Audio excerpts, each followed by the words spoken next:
Welcome to Meghana's kitchen. నేను మీ Clara Jyothula. ఈరోజు నేను చాలా ఇంపార్టెంట్ అయిన స్వీట్తో మీ ముందుకు వచ్చానండి.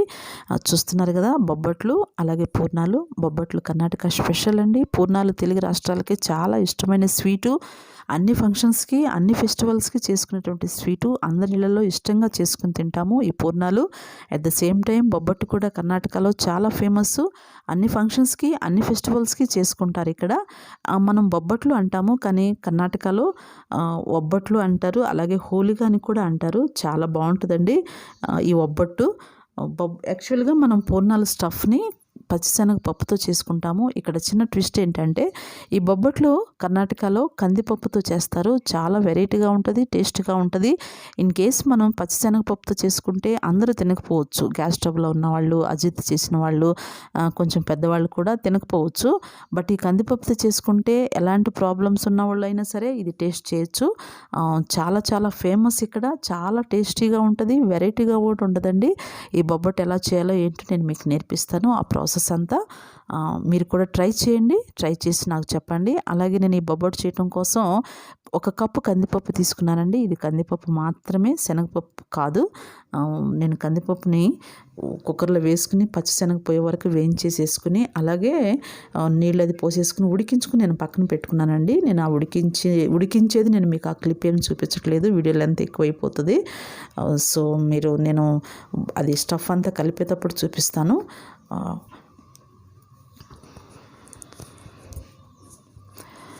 అలాగే ఈ బొబ్బట్టుకు కావాల్సిన పదార్థాలు ఇంకా ఏమేమి కావాలో నేను అవన్నీ చూపిస్తాను. చూస్తున్నారు కదండి, ఇక్కడ నేను ఒక కప్పు కొలిసి నేను పోసుకున్నాను. ఈ మైదా 1 కప్పు, అలాగే సాల్ట్ అండి, సరిపోయినంత సాల్టు, ఇలాచీ పౌడరు. ఈ మైదాను మనం చపాతీగా చేసుకుని ఒత్తుకోవటానికి ఆయిల్ కంపల్సరీగా అవసరం అవుతుంది. 1/2 కప్పు ఆయిల్ తీసుకున్నాను. ఇంకా కావాలంటే తర్వాత అయినా తీసుకోవచ్చు. అలాగే నేను ఎండు కొబ్బరి తురుము పెట్టుకున్నానండి, 1 పెద్ద కప్పు. చూస్తున్నారు కదా, 1 కప్పు తురిమి పెట్టుకున్నాను. అలాగే బెల్లాన్ని కూడా నేను 1 పెద్ద కప్పు తురిగేసి పెట్టుకున్నానండి. ఇది ఒక 2 స్పూన్స్ గీ అండి. గీ మనం ఫైనల్లో వేసుకుని తిప్పుకోవటానికి బాగుంటుంది. సో ఇప్పుడు నేను ఆ బొబ్బట్టు ఎలా చేయాలి ఏంటో నేను చూపిస్తాను. ఇవన్నీ పూర్ణం చేయటానికి దోసపిండి నేను లాస్ట్లో చూపిస్తాను, అది ఇప్పుడు చూపించట్లేదండి. ఇది మాత్రం బొబ్బట్టు చేయడానికి చూపిస్తున్నాను. చూద్దామా ఎలా చేయాలి ఏంటో. నేను చెప్పాను కదా, కందిపప్పు ఉడికించేసుకున్నానండి నేను ఆల్రెడీ.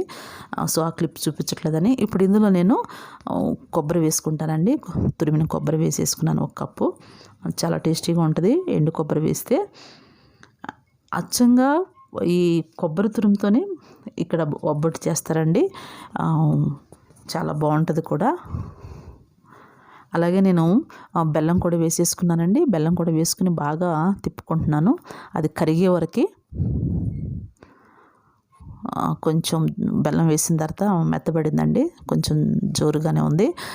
ఇలా ఉండకూడదు. యాక్చువల్గా స్టఫ్ అంతా చాలా గట్టిగా ఉండాలి. గట్టి పడే వరకు మనం తిప్పుతూనే ఉండాలి. అట్ ద సేమ్ టైం అడుగు అంటకూడదు అనమాట. లో ఫ్లేమ్లో పెట్టుకుని నిదానంగా మనం తిప్పుకుంటూనే చేసుకోవాలి. మనకు కావాల్సినటువంటి ఆ గట్టి పదార్థం వచ్చే వరకు తిప్పుకుంటూనే ఉండాలి. ఇప్పుడు ఇలాచీ పౌడర్ వేసానండి, కొంచెం దగ్గర పట్టింది. అయితే ఇంకా ఉంచాలి మనం, ఇంకా తిప్పుకుంటూనే ఉండాలి.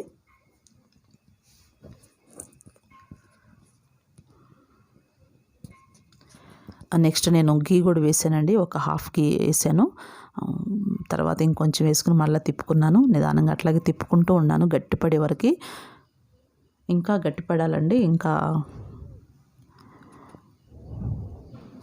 ఇప్పుడు ఓకే. కొంచెం ఇంకొక 2-3 మినిట్స్ ఉంచాలండి స్టవ్ మీద. అట్లాగే అడుగంటకుండానే తిప్పుకోవాలి. ఎక్కడ అడుగంటితే బాగుండదు. సో నేను మైదాపిండి అంతా బాగా ఒత్తుకున్నానండి, మెత్తగా కలిపేసేసి. అది కలిపింది నేను చూపించలేదు, పెట్టుకున్నాను ముందే. ఒక 1 అవర్ ముందే అది కలిపి పెట్టేసేసాను. ఇప్పుడు నేను మైదాపిండితో చపాతీ ఎలా చేయాలో నేను చూపిస్తాను.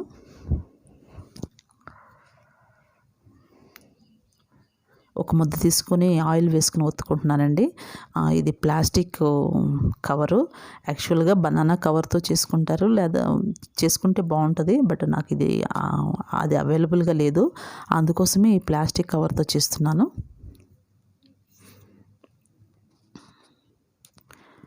అలాగే ఇంకొక ఆప్షన్ అంటే బటర్ పేపర్తో కూడా చేసుకోవచ్చు. నేను బొబ్బట్టు స్టఫ్ అంతా తీసి ఒక ముద్దలాగా తీసి దానిలో పెట్టుకుని చేసేసానండి. చేసి ఇప్పుడు నేను పెనం మీద వేసుకుంటున్నాను వేయించడానికి. అది చూస్తున్నారు కదా. అలాగే నేను ఇంకొక బొబ్బట్టు కూడా చేసుకుంటున్నానండి. మీరు చపాతీ కర్రతో చేయాలనుకుంటే చపాతీ కర్రకి కంప్లీట్గా ఆయిల్ అప్లై చేయాలండి. అప్పుడే చపాతీ కర్రతో చేసుకోవడానికి అవకాశం, లేకపోతే అది సరిగా రాదు, అతుక్కుపోతుంది. ఇలా చేతితో చేసుకోవటమే చాలా బెస్ట్, నిదానంగా వస్తుంది. సో ఇంకొకటి కూడా అలాగే నేను చేసేసుకున్నానండి. ఈ బొబ్బట్టు పెనం మీద వేసి కాల్చేటప్పుడు కొంచెం టైం పడుతుంది, లేట్గా అవుతుంది. అలాగే స్టవ్ పెట్టుకుని దాన్ని క్లోజ్ చేసేసుకున్నానండి.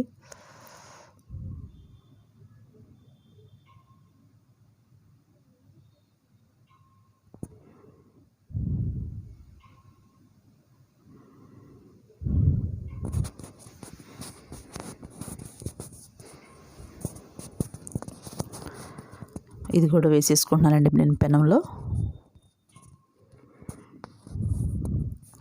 బొబ్బట్లన్నీ చాలా వచ్చినాయండి, చాలా బాగా వచ్చినాయి. నేను నిదానంగా 1 బై 1 నేను ఫ్రై చేసుకున్నాను. ఫ్రై చేసుకున్న తర్వాత నేను బొబ్బట్లో పక్కన పెట్టేసి ఆ పూర్ణానికి కావాల్సింది కూడా నేను రెడీ చేసుకున్నాను. ఇది వేయించేటప్పుడు మనం నెయ్యి వేసుకోవచ్చు, అలాగే గీ వేస్తే ఇంకా చాలా బాగుంటుందండి. ఇది తినేటప్పుడు దీని మధ్యలో గీ వేసుకుని తినాలి. బొబ్బట్టుకు మాత్రం మనం పూర్ణాలు మనం డైరెక్ట్గా తింటాము, బట్ ఈ బొబ్బట్టు అయితే మాత్రం కొంచెం మధ్యలో గీ వేసుకుని తింటే చాలా చాలా బాగుంటుంది. ఉట్టిదానికన్నా విత్ గీ చాలా బెస్ట్ కాంబినేషను. రెడీ అయిపోయినాయండి బొబ్బట్లంతా. బొబ్బట్లు నేను పక్కన పెట్టేసేసుకున్నాను. చూస్తున్నారు కదండి, చాలా బాగా వచ్చినాయి, చాలా టేస్టీగా కూడా ఉంటుంది. ఇది ఎక్కువ రోజులు కూడా ఉంటుంది, నో డౌట్. అట్లాగే పూర్ణాలు నేను చేసుకోవడానికి రెడీ అవుతున్నానండి. చూస్తున్నారు కదా, పూర్ణాలు చాలా టేస్టీగా ఉన్నాయి, నోట్లో వేసుకుంటే కరిగిపోయేలా ఉన్నాయి కదండి. యాక్చువల్గా పూర్ణాలు చేయాలంటే పాతకాలంలో రోట్లో వేసి రుబ్బేవాళ్ళు, తర్వాత మిక్సీలో వేసేవాళ్ళు. అయితే ఈ మధ్య కాలంలో డైరెక్ట్గా స్మాష్ చేసేటువంటి మిషన్సే వచ్చాయి. అన్ని పద్ధతులు మారిపోయినప్పటికీ ఈ పూర్ణాల టేస్ట్ మాత్రం ఎప్పటికీ కొత్తగానే ఉంటుందండి. అంత టేస్ట్గా ఉండి ఈ పూర్ణాలు మనం ఎట్లా చేసుకోవాలంటే నేను చూపిస్తాను. నేను ఆ బొబ్బట్టుకి చేసిన స్టఫ్ అంతా కూడా ఒక ముద్దగా చేసి పెట్టుకున్నానండి, కందిపప్పుది ఇదంతా. అలాగే నేను దోసపిండి నా దగ్గర ఆల్రెడీ ఉంది ఆ బాటాలో. అయితే మనం పూర్ణాలు చేసుకునేటప్పుడు లోపల స్టఫ్ ఎంత టేస్టీగా ఉన్నా, ఎంత బాగున్నా సరే, పూర్ణంగా పర్ఫెక్ట్గా అది ఒక మంచి రౌండ్గా రావాలంటే మెయిన్ థింగ్ ఏంటంటే ఈ దోశ బాట అండి. దోశ బాటలో చాలా తిక్కుగా ఉండాలి, అస్సలు లూజ్ అనేది మాత్రం ఉండకూడదు. నీళ్లు పోయిపోయినా పర్వాలేదు, బట్ పూర్ణం మాత్రం చాలా బాగా రావాలి. అంత బాగా రావటానికి కారణం ఈ దోశ పిండి మనం జాగ్రత్తగా చేసుకోవాలి. అలాంటప్పుడు మాత్రమే ఒక కంప్లీట్ సైజ్ వస్తుంది పూర్ణంలాగా. నేను లాస్ట్ టైం చేసినప్పుడు కొంచెం జారిపోయింది, బట్ ఈసారి పర్ఫెక్ట్గా వచ్చినాయి. ఆయిల్ వేడి చేసుకున్న తర్వాత నేను వేసేసుకుంటున్నానండి 1 బై 1. చాలా నిదానంగా చూసుకుంటూ వేసుకోవాలి.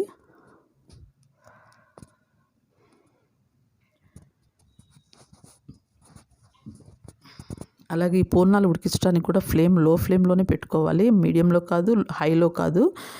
పైన వేగినట్లుగానే అనిపిస్తుంది, బట్ లోపల స్టఫ్ అంతా కొంచెం పచ్చిగా ఉంటుంది.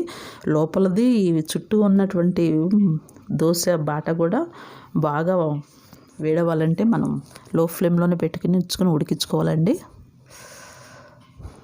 ఇదంతా చాలా టైం, కొంచెం చాలా అంటే ఎక్కువ టైం కాదు, కొంచెం ప్రాసెసే, బట్ మీరు ఓపికతో చేసుకుంటే చాలా బాగుంటుంది స్వీట్స్. నేను వేగిపోయినాయండి, తీసేసుకుంటున్నాను. ఒక బౌల్లో టిష్యూ వేసుకుని, ఏమన్నా ఆయిల్ ఉంటే కనుక ఆ టిష్యూకి అంటుకుంటూ పోతుంది.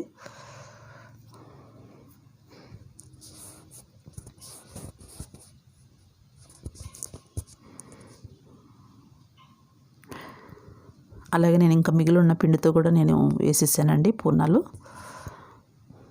చాలా బాగా వచ్చినాయి.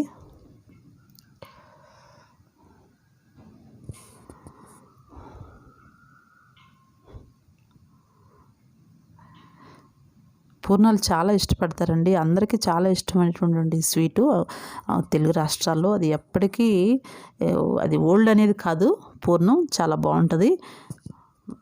ట్రై చేయండి మీరు కూడా. ట్రై చేసి ఈ చాలా వచ్చేవన్నీ ఫెస్టివల్సే కదా, మీరు ట్రై చేయండి. ఫంక్షన్స్ కానీ ఫెస్టివల్స్ కానీ కంపల్సరీగా ఇంట్లో చేసుకున్నటువంటి ఈ పూర్ణాలు చాలా బాగుంటాయి అనుకుంటున్నాను నేను. నాకు కమెంట్ సెక్షన్లో కూడా కమెంట్ చేయండి. నేను కంపల్సరీగా మీకు ఇంకా మంచి మంచి వంటకాలతో మీ ముందుకు వస్తాను. నేను ఉన్నవి కూడా ఇంకా వేసేసుకున్నానండి, ఉన్న పిండితో కూడా కంప్లీట్గా వేయించుకున్నవన్నీ నిదానంగా ఉడికించుకొని తీసేసుకుని మళ్ళీ ఒక బౌల్లో పెట్టేసేసుకున్నాను. చాలా ఈ బొబ్బట్లు ఎంత ఫేమస్సో మనకి ఇవి పూర్ణాలు కూడా అంతే ఫేమస్ అని తెలుసండి. చాలా బాగున్నాయి. నాకు ఇష్టం కూడా, మా ఇంట్లో ఎప్పుడు చేస్తూ ఉంటారు. మా వదిన చాలా బాగా చేస్తారు ఈ పూర్ణాలు. ఇవి కూడా ఎగిపోయినాయండి. నేను 1 by 1 తీసుకుంటున్నాను. మంచి కలర్లో వేగిపోయినాయి. చూస్తుంటేనే చాలా టేస్టీగా నోరు ఊరిపోయేలా ఉంది.